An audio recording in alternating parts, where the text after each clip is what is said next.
না। আমার আসার উদ্দেশ্য একটাই, আমি বাংলাদেশের নাগরিক, আমি মুক্তিযোদ্ধা পরিবারের সন্তান। আমরা নেত্রী শেখ হাসিনার চাই, এদের কাছে যে চোরের বদলে ডাকাইতে নিয়ে বইছি, ও কেমন করে পাইলে।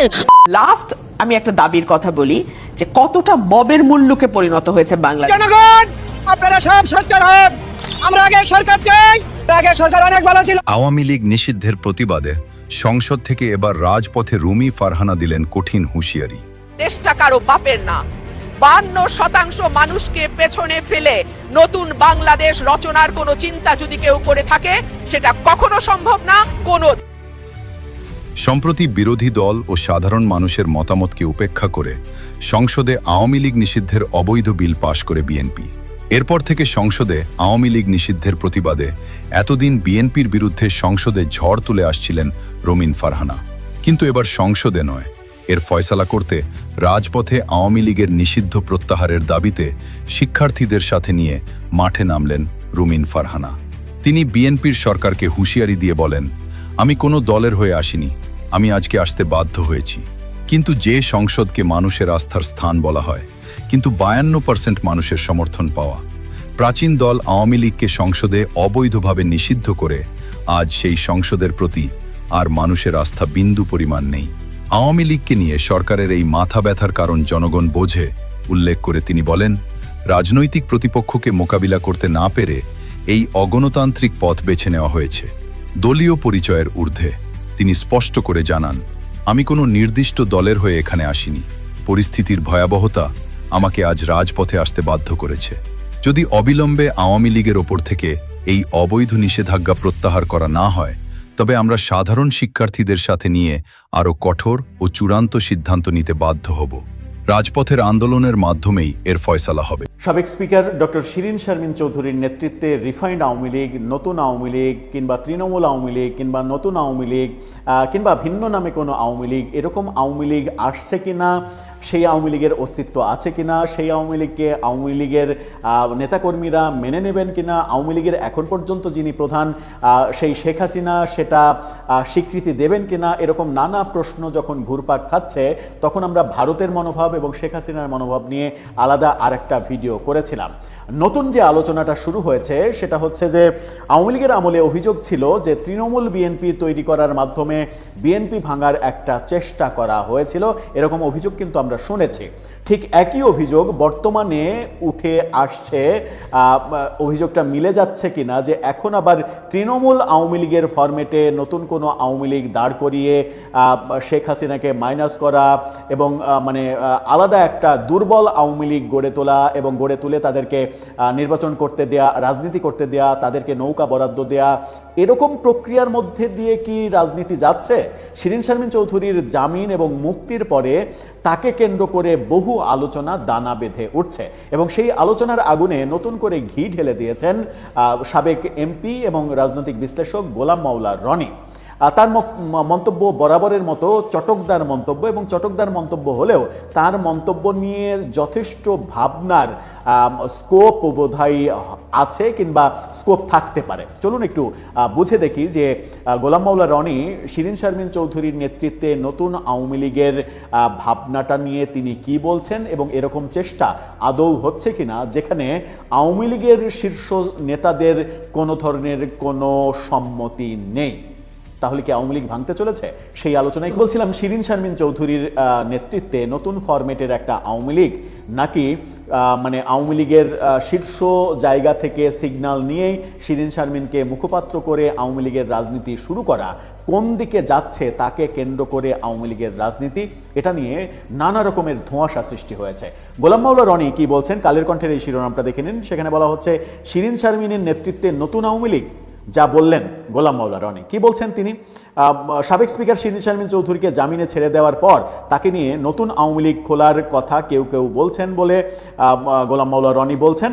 তবে তিনি বলছেন যে এই পরিকল্পনা যদি থেকে থাকে তাহলে সেই পরিকল্পনা ফেল করবে, অর্থাৎ শিরিন শারমিনকে কেন্দ্র করে নতুন কোনো আওয়ামী লীগ তৈরির কিংবা আওয়ামী লীগ ভাঙার পরিকল্পনা যদি নেওয়া হয়ে থাকে সেটা বাস্তবায়ন করা সম্ভব হবে না।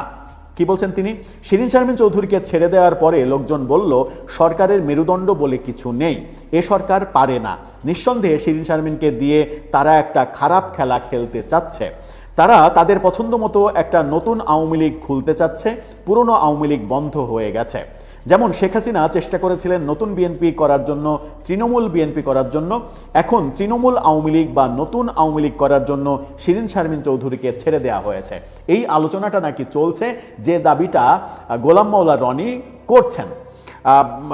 তিনি বলছেন যে এই নতুন আওয়ামী লীগ সৃষ্টির চেষ্টা ফেল করবে। তিনি বলেন যে শিরীন শারমিন চৌধুরী বা তার মতো যাদের নাম রিফাইন্ড আওয়ামী লীগ, নতুন আওয়ামী লীগ এই নামে আসছে, তারা আসলে কেউই রাজনৈতিকভাবে মাঠে পরীক্ষিত নেতা নন। শিরীন শারমিনকে নিয়ে যারা চেষ্টা করছেন তারা ফেল করবেন।